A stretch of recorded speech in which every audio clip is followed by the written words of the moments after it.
আল্লাহ বলেন ইয়া রাসূলুল্লাহ ইয়া হাবিবাল্লাহ, শুধু আপনার বিরুদ্ধে মিথ্যা মামলা হয় নাই ওগো নবী, ওয়ালাকাদ কুল্লিবাত রুসুলুম মিন ক্বাবলিকা, আপনার পূর্বে যত নবী এবং রাসূল পৃথিবীতে এসেছে প্রত্যেকটি নবী এবং রাসূলের বিরুদ্ধে মামলা হয়েছে।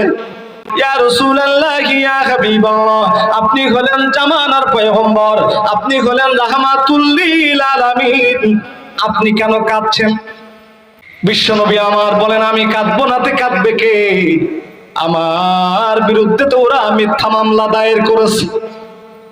ইয়া রাসূলুল্লাহ ইয়া হাবিবাল্লাহ, টেনশন করার কোনো কারণ নাই, চিন্তার কোনো কারণ নাই, ওরা মামলা আপনার বিরুদ্ধে দেয় নাই, ওরা আপনাকে মিথ্যাবাদী বলে নাই, বরং আমি আল্লাহ আমাকে মিথ্যাবাদী বলেছে।